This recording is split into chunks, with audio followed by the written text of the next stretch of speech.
Board meeting to order. We will start with the Pledge of Allegiance, so please stand. I pledge allegiance to the flag of the United States of America and to the republic for which it stands, one nation, under God, indivisible, with liberty and justice for all. All right. Two items under the consent agenda. First, approval of the minutes of the July 27, 2026 board meeting, as well as statement of receipts and expenditures for July 2026. Do we have a motion? So moved. Second. Any discussion? All in favor say aye. Aye. Opposed? And those pass. Superintendent's report. Yes, well, today was our welcome back for all staff. So we started off this morning with an optional breakfast in the cafeteria. Chartwell's provided that for us, which we appreciate their partnership with us. And then we moved into the auditorium. So we reviewed our celebrations from the summer and last year at each of our buildings. We also recognized our years of service recipients, and Kevin Gain, tech ed teacher at the high school, has 30 years of experience. And this year, Mr. Kaler's laughing, this year for the first time, from 10 years and on, we recognize 5, 10, 15, 20, 25, and 30. And if it's further than that, then we do it. Kevin was the one with the longest amount of years of service. We went back, and Kara went back and got their pictures from when they'd started here and did a comparison to see if it's like, you know, when you become president. Like when you start as president, usually 4 or 8 years later, you've aged, 20 times. But Kevin looked great. We had to go back to a yearbook. We didn't have a digital picture from 30 years ago, but he was one of 3 teachers at the high school when he started, so the write-up was in there, and he looked good. You could tell it was Kevin. So congratulations to him as our longest tenured staff member that was being recognized this year. And then we had staff meetings at our buildings this afternoon. We have professional development tomorrow. Our theme for the 26-27 year is Excellence in Action. So we have staff t-shirts that we'll be taking an all-staff photo tomorrow, but that will be our theme throughout the year of Excellence in Action. So a lot of back-to-school dates that are upcoming, with elementary Great Start conferences coming up on the August 27th and the 31st. John Long Middle School, their 5th grade, has their Great Start conferences on August 26th and 27th. And their sneak peek for all grades is August 26th. GHS back-to-school night is on September 9th. And our first day of school for grades 5, 9, and 12 is Tuesday, September 1st. And then grades EC, 4K, and 7 and 8 on Wednesday, September 2nd.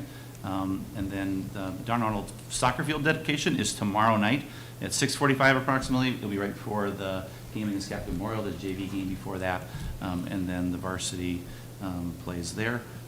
One of the things that's not on here is next Monday we will be having a lunch for all of our staff. Port Washington State Bank has hit $1 billion in assets, and so to celebrate that and their partnership with us, they are co-sponsoring that lunch. So we'll have 3 food trucks for all staff next Monday. So because we partnered with them, and they've been such a great partner for us in a lot of different ways, but they're reaching out to us to say that they'd love to help provide a lunch for our staff. So next Monday we will be having lunch co-sponsored by them and the district for all staff through 3 food trucks with that. And so we're looking forward to that. Also, you might have noticed our electronic sign was removed. As we mentioned at our last May Finance Committee meeting, that sign was past its lifespan, and so if it had broken, we wouldn't be able to find parts to replace it. Jamie's worked with the village. We have a full digital sign that will be going in, but it's been removed. We are aware that it's gone. It wasn't taken, so it's gone, but intentionally gone. And I think it's later this week. It gets October's nodding. Later this week, it will be installed. And then, last but not least, I have a letter from WASB which says, "Dear Robert, congratulations, you have achieved level 1 in the Wisconsin Association of School Boards Member Recognition Program.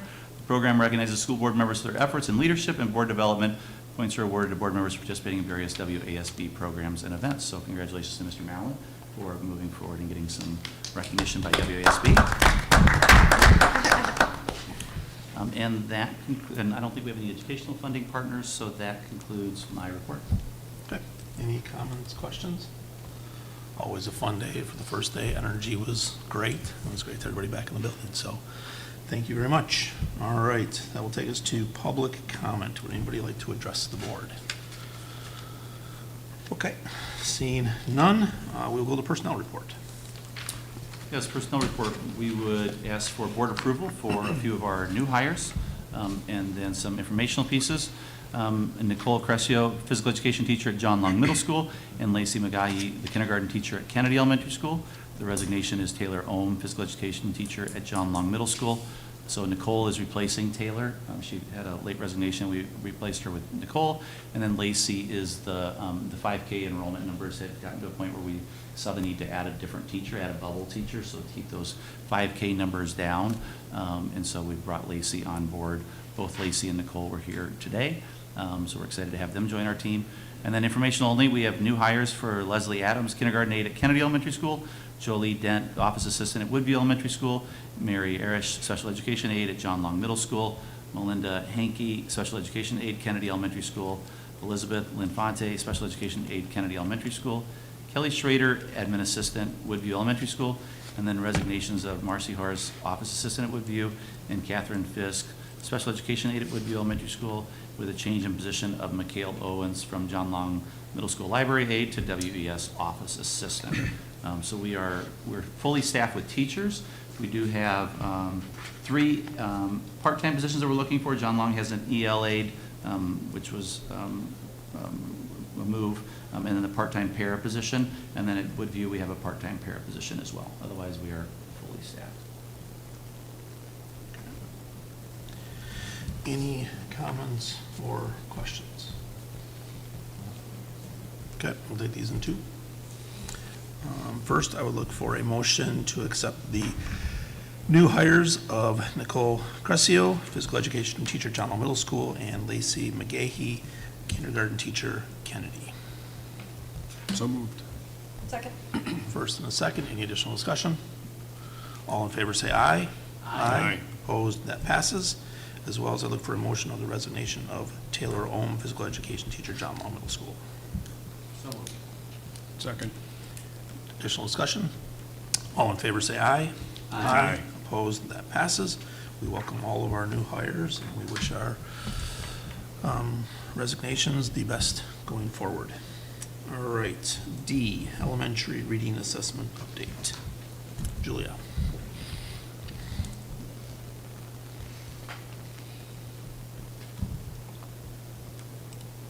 Good evening. Good? I can hear you. Hello. I can't hear myself. Normally I can hear kind of myself. Perfect. Okay, we'll get started. So, I'm here to provide an update on our district diagnostic.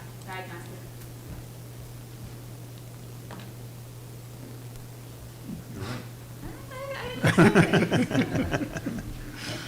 Yeah.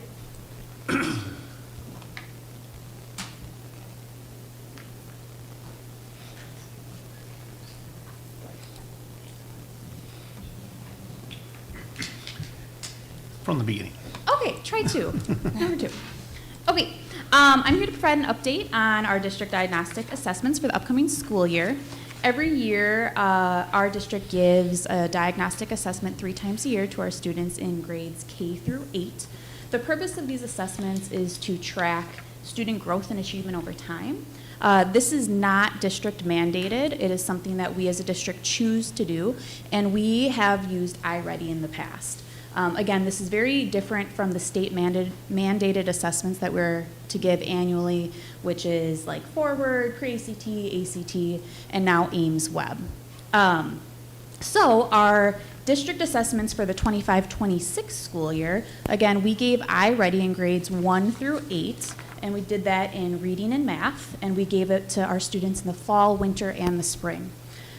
In 24-25 school year, Ames Web was added as a district assessment due to Act 20 legislation and around our early literacy goals. Ames Web is also a diagnostic assessment that's given 3 times a year in the fall, winter, and spring. And we've been giving that to our students in grades K through 3. And then we did also do it in math for our kindergarten students last year as well. So although, again, Ames Web is required by the state, it is a district diagnostic assessment. And after 2 years of using that assessment, we would like to eliminate iReady at the elementary level for a number of reasons.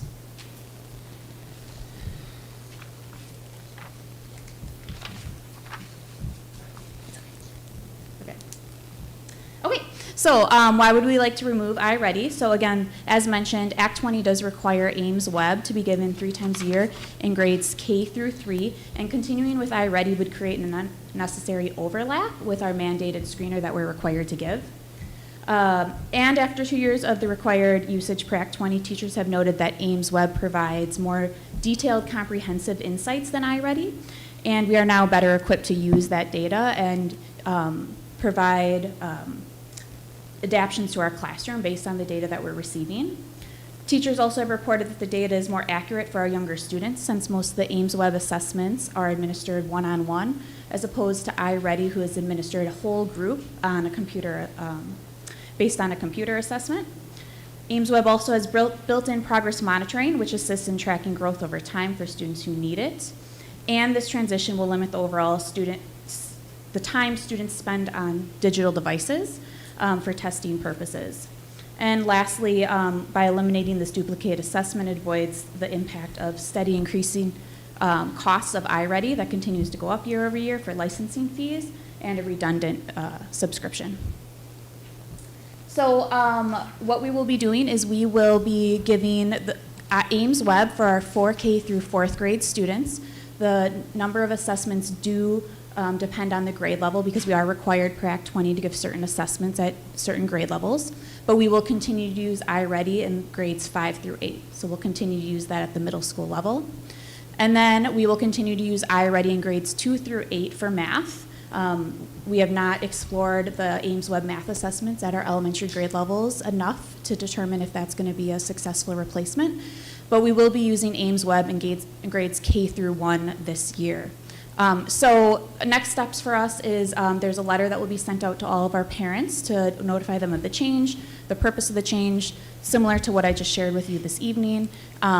It's only going to go out to our elementary parents. Again, any middle school families, there has been no change to our diagnostic assessment. We will continue to use iReady, but we do feel like this change is necessary. It reduces, again, the amount of testing that our youngest students are doing, and we are getting better data from those assessments. So I'll take any questions at this time. Comments or questions? With Ames Web, because it's a mandated with Act 20, do we receive dollars from the state to fund that, or is there still input for us for like the diagnostic feature or anything like that? Is it somewhat cost neutral? So they do provide Ames Web reading for students in grades K through 3 by the state contract. We do have to purchase it for 4th grade because that's not provided under Act 20. However, Ames Web generally is a significantly cheaper than iReady. We can buy a district site license, so we actually have Ames Web K through 12 at a very reduced cost. Thank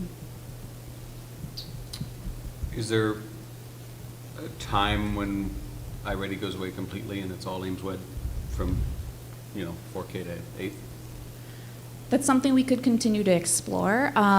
Currently, only our elementary teachers are familiar with Ames Web, which is why we're doing this slow rollout. We're testing to see how the math assessments go.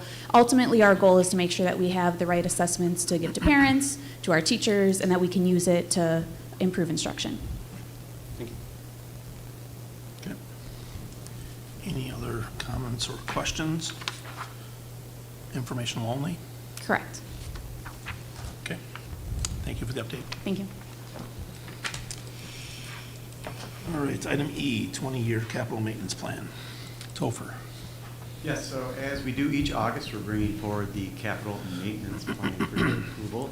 We did get a preliminary look at the capital maintenance plan back at the May Finance Committee meeting. And then as we headed into summer, we executed the rest of what we had planned on doing for the 25-26 fiscal year. And now we're prepared to bring it back to you with the results of 25-26 and what we have planned for 26-27.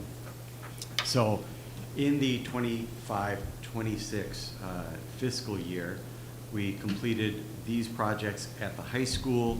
A lot of them are projects that aren't very public facing, like replacing a roof or HVAC control updates, but some are very visible, like the bleachers at the high school, which all staff got a chance to get a visual on at today's Welcome Back meeting.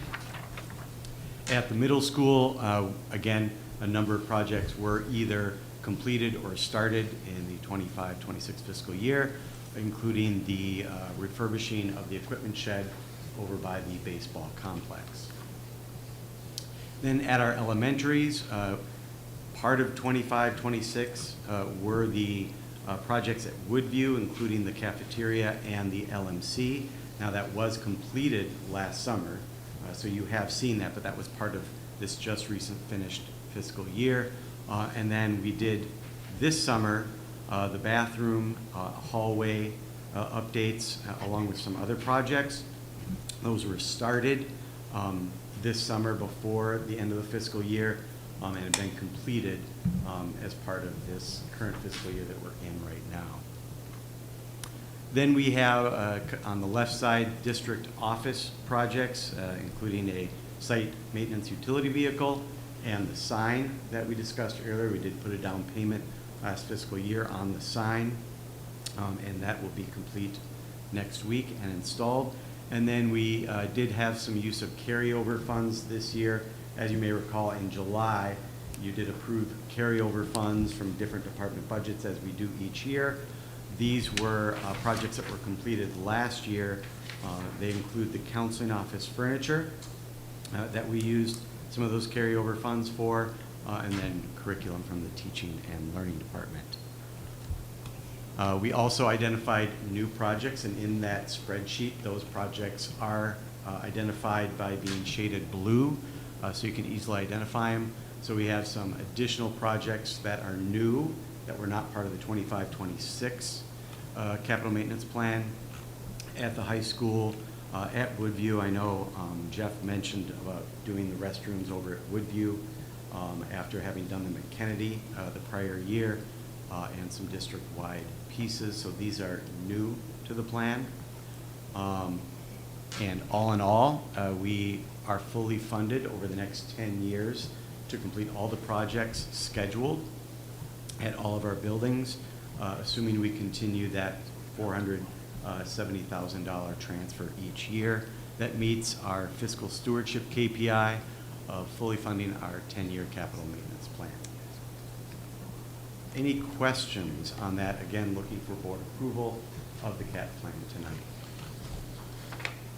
Comments or questions? Woodview EC flooring, what's EC stand for? Early childhood, thank you, good question.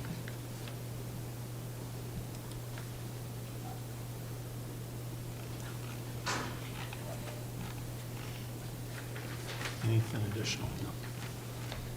Nope, appreciated the photos that we were able to show today at the welcome back, of the updates at Kennedy, as well as, the bleachers and things that have already been invested, so obviously very good. And thank you to Jamie and his crew for all the work that they've put in to get these done. All right, no other comments or questions. We would look for a motion to approve the 26-27 capital maintenance plan as presented. So moved. Second. First, second, additional discussion. All in favor, say aye. Aye. Opposed, that passes. All right, DPI, Special Education Model Forms and Policies and Procedures. Amanda. Good evening. I'm here to talk about our annual adoption of the DPI model policies and procedures. Our board policy 2460 directs that the board annually adopt these policies and procedures so that we can stay in compliance with all state and federal laws and regulations. To ensure compliance, annually I work with our new staff. We have an LBC called IEP Boot Camp. And then I also meet with the special education department during Welcome Back Week so we can look through all of these policies and procedures and make sure that we're following all rules and regulations outlined in them. So nothing has changed. This continues to be the same model version that was put out in 2022. So looking for adoption of this policy or these policies and procedures. Any questions or comments? No changes? Great. Comments, questions? Good. All right, we would look for a motion to adopt the procedures as presented as staying the same. So moved. Second. First, second, additional discussion. All in favor, say aye. Aye. Opposed? Passes. Thank you.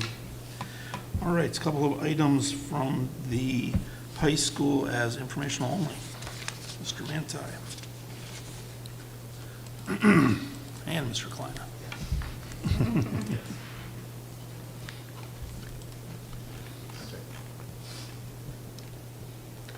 right, good evening, everyone. We have a few items for you tonight that are updating our handbook prior to the school year here. I'm going to go through these one at a time for you. We'll talk about implementation of a digital hall pass system, expansion of our senior study hall privileges, and then a quick update on our cell phone procedure. So Mr. Klein is here with me. He's going to help with the first item, which is our digital hall pass system, as he was a big part of this process as well. So one of the things we want to start with here, the digital hall pass system, is really, our why for this particular change. So we believe that our current paper and pencil classroom sign-out procedures are outdated. We're looking for a way to streamline the process of managing student movement throughout our hallways and during class time, right? And teachers spending a lot of our time writing passes back and forth for our students is not best use of their time. There are technologies in place that would allow us to be more efficient, with what we're doing in this area. And that's one of the reasons that we're making this recommendation. And then also from a school safety perspective, software of this nature and the digital hall pass system allows us at a moment's notice to see who's out in the hallway, in the event of a school safety situation as well. So two of the reasons that we're looking to make this adoption as well. We led a team of 10 teachers in the spring to pilot digital pass systems, and we're looking at putting in place a program called Elastic Pass, which is that digital pass piece. I'm going to have Mike talk a little bit about this process and then share a couple of screenshots with you, which just give you a really brief overview of what this would look like. So in the spring, we, a group of 10 of us across all content areas, we interviewed 4 different digital pass systems. We narrowed it down to 2 systems, Elastic Pass and Minga, and we actually demoed them in the classroom. So appreciate Rick's help. The technology we downloaded to kids, it was a pretty seamless process, and each program was used for about 4.5 weeks. The teachers recommended that we go ahead and try use Elastic Pass. And again, a couple of the screenshots here, just so you can see how a digital pass system works. So first of all, you can see in the top kind of left corner the student's name. So the one thing nice about Elastic Pass is that we can go in and set zones for the students. So for example, if the student needs to use the restroom, they know which restroom they can go to according to the zone. So for example, this student is Mr. Smith's science teacher, so that student would need to be using like the science room or the science bathroom or the science water fountain. So again, it's a great way, again, for a safety piece. So the goal is to keep kids in the classroom as much as we can, and so by going from point A to point B, the shortest distance is what the goal is. Second piece is, this is, again, an overview of like the safety piece.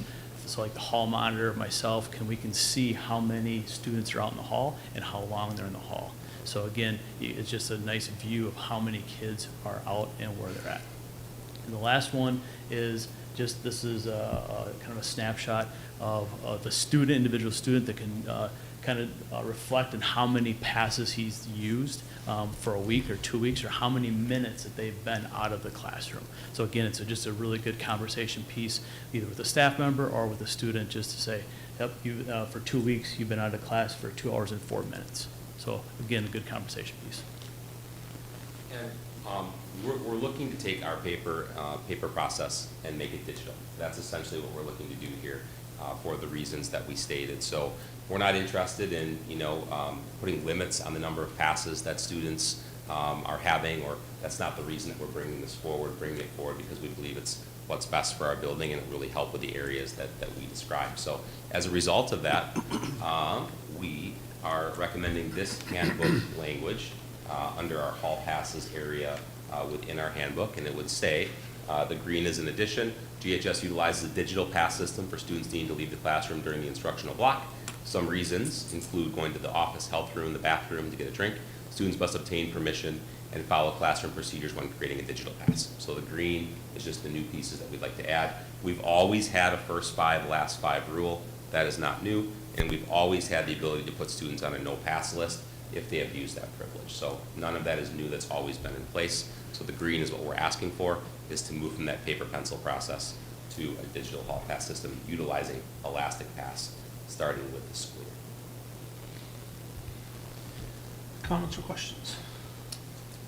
We touched on it at the data retreat, but this is done on a kiosk that's a repurposed Chromebook, is that right? There are a couple of ways. Mike will talk to you about the options for that. Really, there's three options.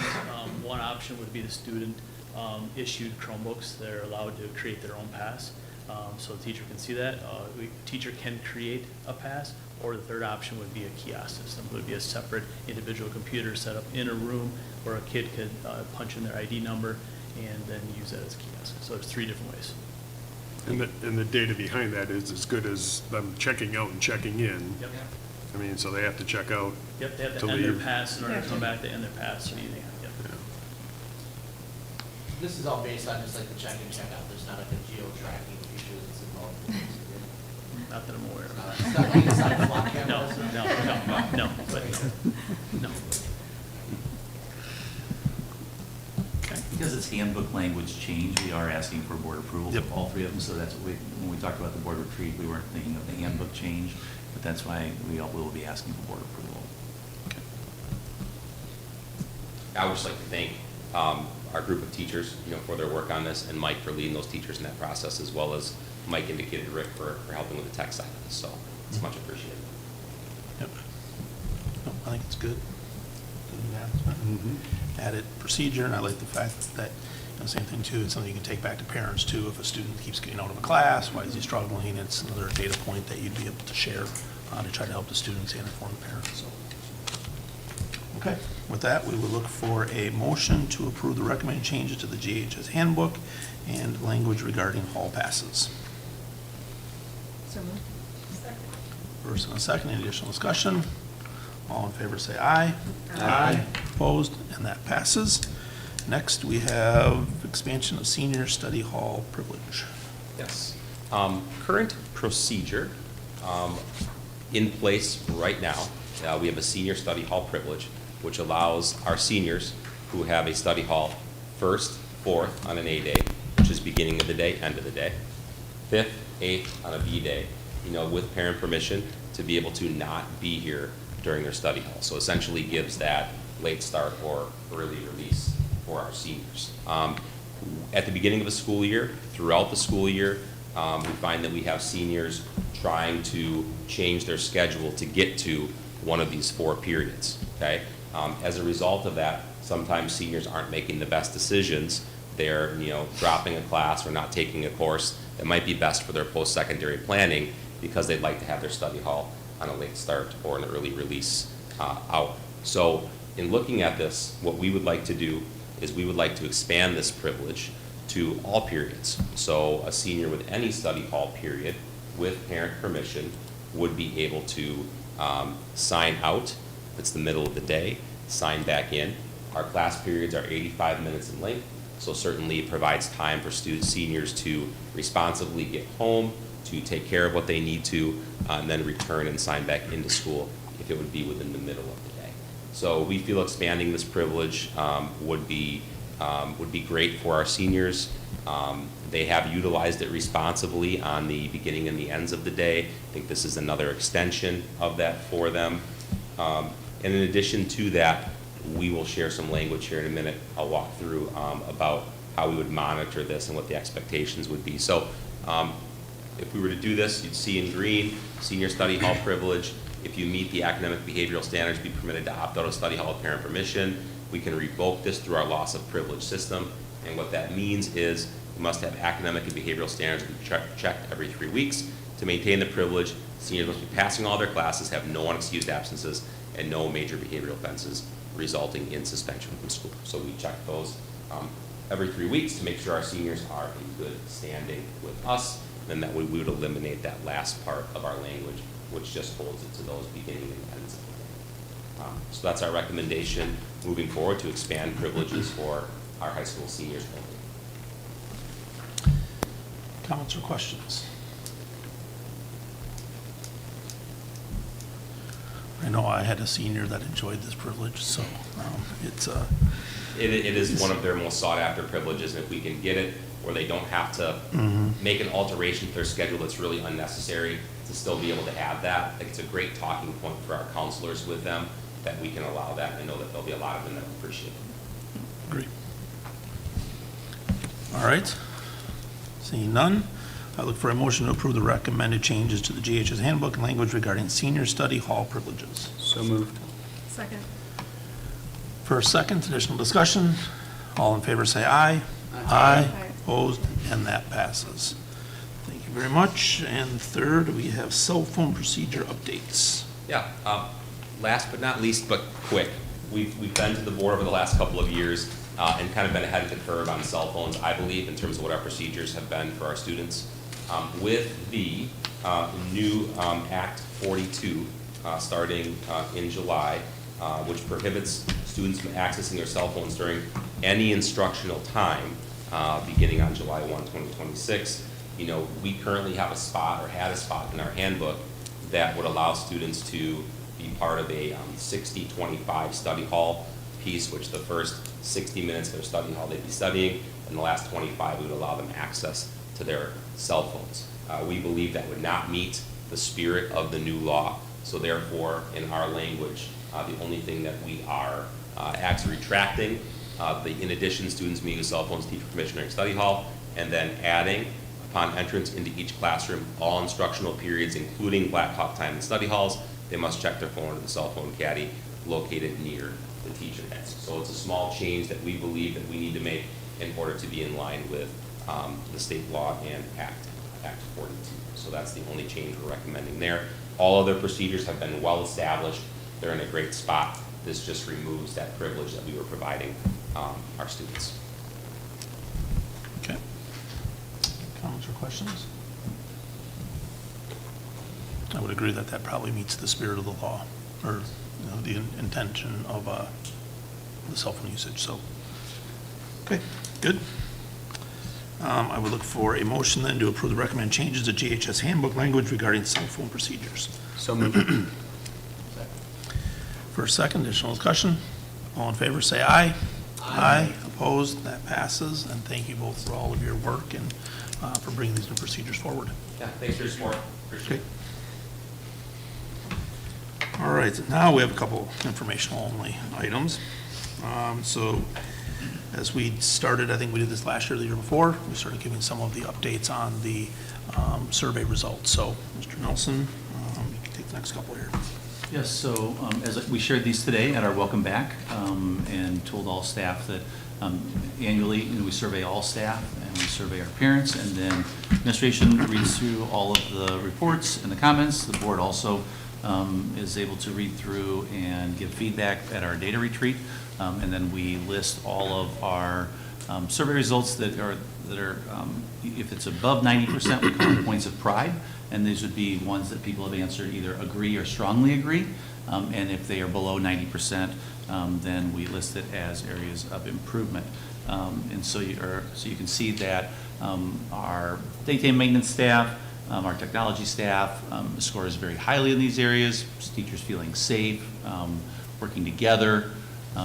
We see other points of pride of using student data, having a clear vision, positive image. The 96% would recommend a school department to a friend is something that we continue to measure and want to see that continue to say that get higher.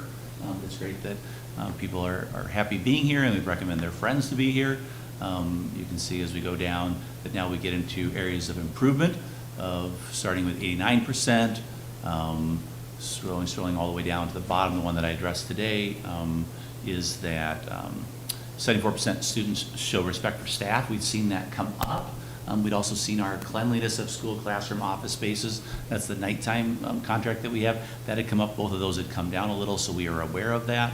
And we'll be looking to address that either through Jamie and his team or through our principals with the showing respect for staff. But these are areas that we've looked at. Principals also get a breakdown of in their building, how does their building compare compared to the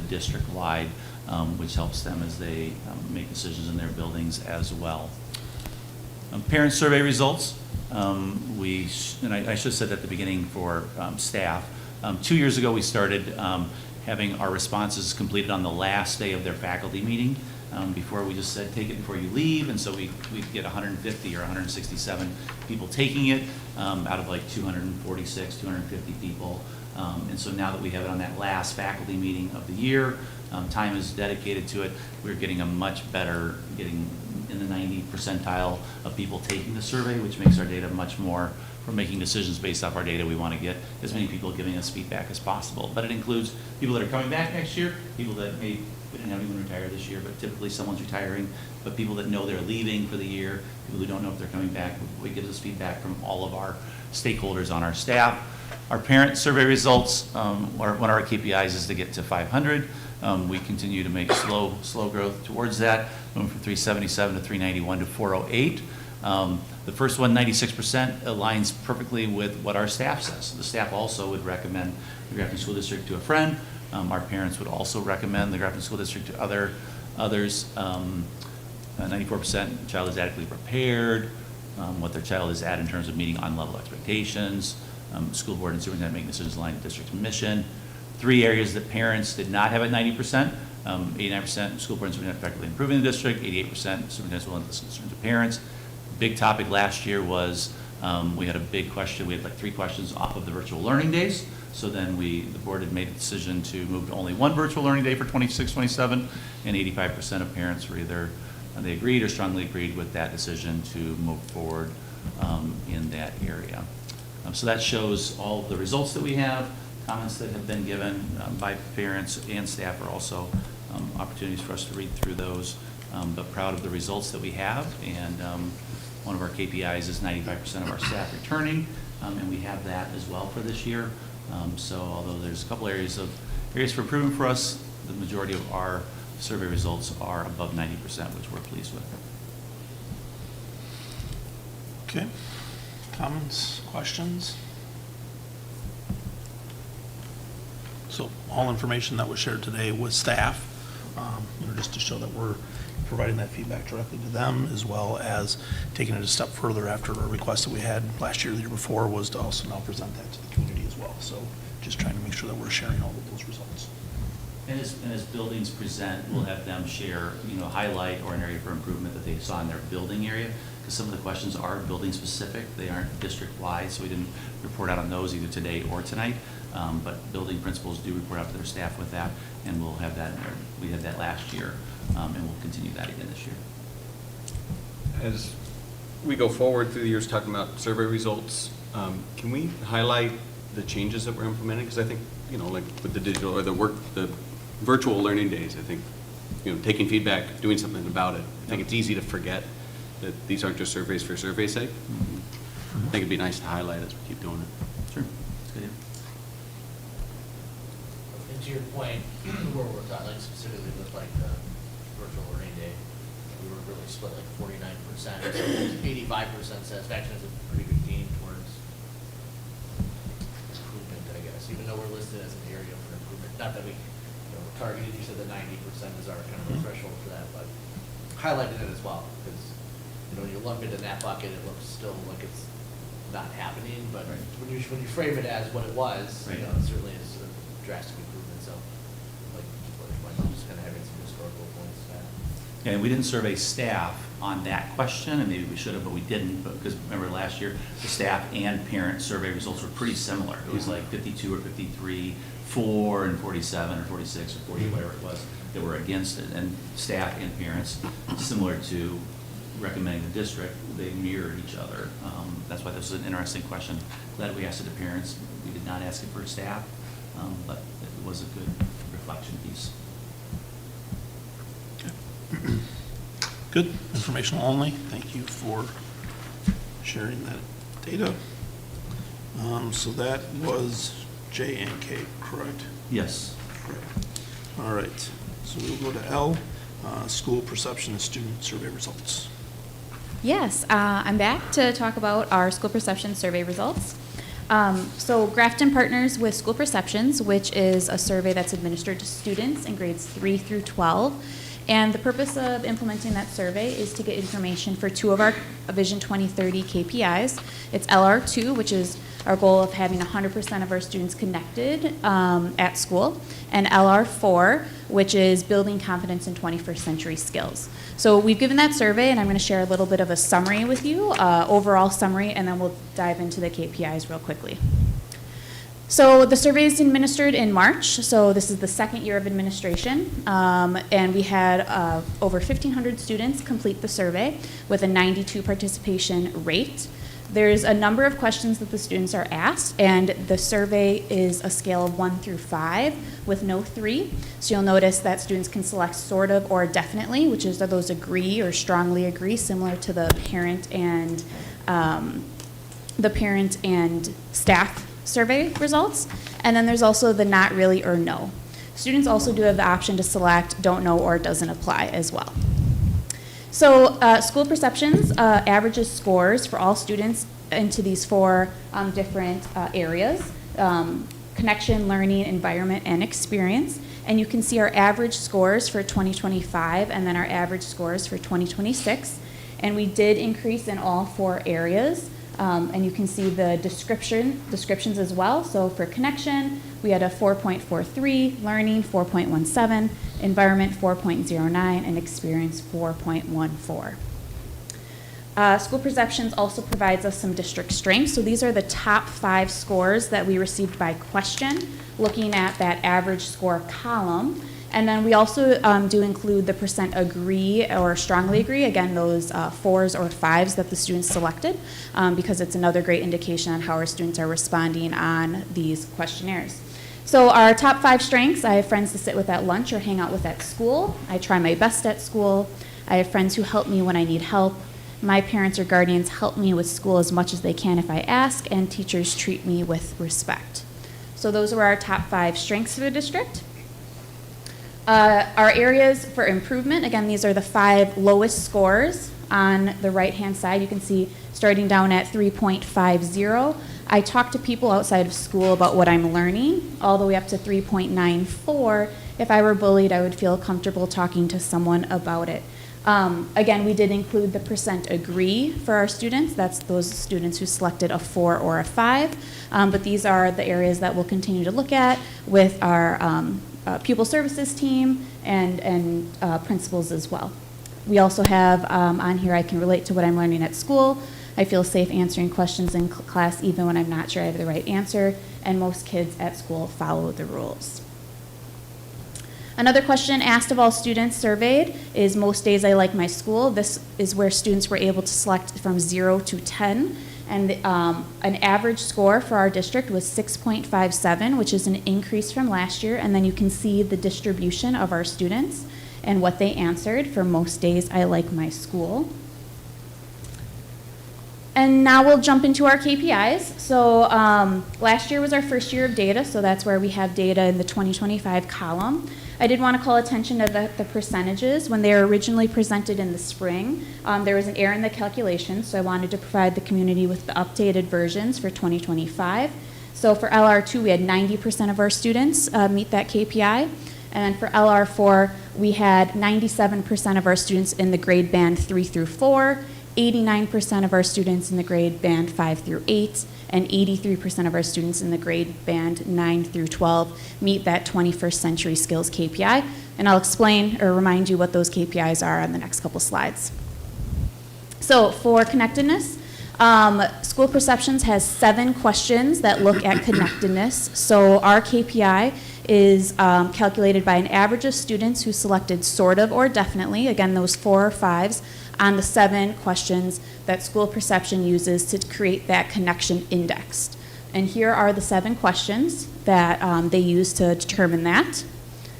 And based on those 7 survey questions, we had 91% of our students say that they were connected, and that is an increase from last year, which is why you can see we have the light green for our KPI.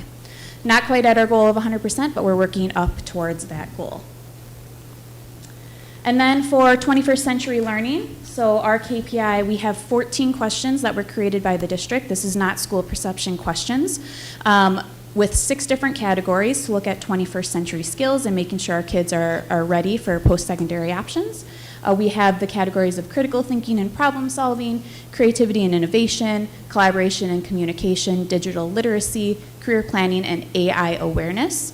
So again, there are 14 total questions, and what we determined as a board last year was that we would have a gradation going up. So when our 3rd and 4th graders take the survey, we thought it was appropriate for them to select sort of or definitely on 6 of those items. As they remain in our system, we want them to continue to grow and get better and learn more. So in grades 5 through 8, we would like them to select sort of or definitely on 10 of those items. And then by grades 9 and 12, we're expecting them to say sort of or definitely on 12 of those items. So based on that results, for this year, we had 97% of our students in grades 3 through 4 select those 6 out of 14 on sort of or definitely. And then 88% in grades 5 through 8 and 87% for grades 9 through 12. So you can see based on our KPI, we met the goal for grades 3 through 4. We went down by 1 percentage points for grades 5 through 8, which is why that is yellow. And then we are at 87%. We are making progress towards our goal with an increase of 5% for our high school students. Are there any questions? Comments or questions? No, it's good that we're starting to get some history now for the data, so that is great for us to track.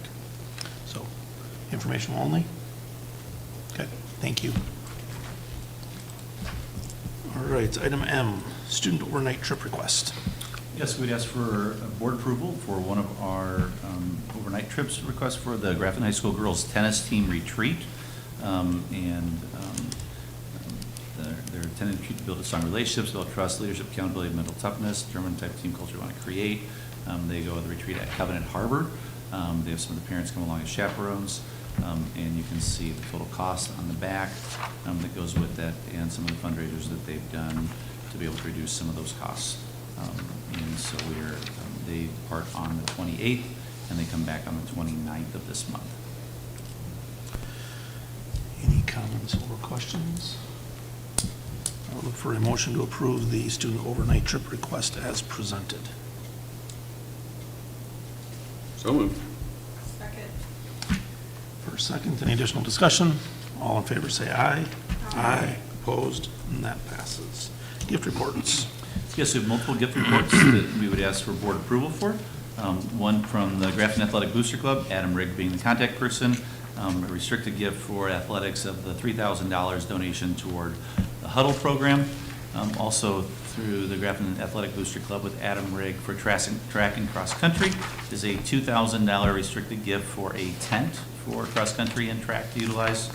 Seaberg Grafton Rotary Foundation has a restricted gift for FBLA.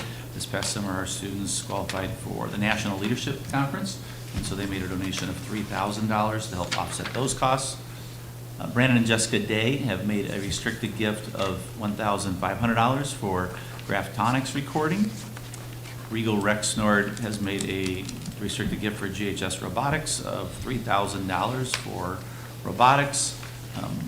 Velo USA LLC has also made a $1,000 donation for the FTC Random Engineers, and Baird with April Leffingwell being the sponsorship contact person has made a $3,000 sponsorship donation for robotics Random Engineers. And last but not least is Miguel Lawrence Agency LLC American Family Insurance making a $500 restricted gift of $500 for the FTC Robotics Random Engineers. Excellent. Comments or questions? I'll look for a motion to approve the gift report as presented. So moved. Second? We have a first and a second. Any additional discussion? All in favor say aye. Aye. Opposed? That passes, and we certainly thank our partners and community for their generosity, and we will get them a letter of appreciation. And I would say too that, I was looking at this email, the GHS Random Engineers team was featured on Fox 6 Real Milwaukee this morning. I sent that email out Yeah, I to watched our it. staff, They did a like an good job. 8-minute clip. They did a really nice job, live interview. I talked to them yesterday at the corn roast, and they were talking about going there, and they were a little nervous about the live interview piece. They did a really nice They job, did well, so- yeah. Yeah, they did a really nice job. The robot performed, did a good job with that. Guy almost jinxed it when he's like, well, sometimes these things don't work, and I'm like, oh, no. But it worked, they did a great job, and he even used it, and it was great. But seeing all these donations reminded me that they were just featured on Fox 6, which is cool this morning. And it was also great to see the support that the community had for the corn roast yesterday, Yes. too. So, beautiful weather and a great turnout, so. And corn. Yeah, corn. What else do you need? All right. Don't disagree, Don worked for you. Our next board meeting will be Monday, September 21st. It will be our annual meeting, will be at 6 o'clock. And then afterwards, starting at 6:45, will be our normal meeting. So that'll be here on the 21st. And that brings us to adjournment. Do we have a motion to adjourn? So moved. Any additional discussion? All in favor, say aye. Aye. Opposed? And we are adjourned. Thank you, everyone. So, the one comment.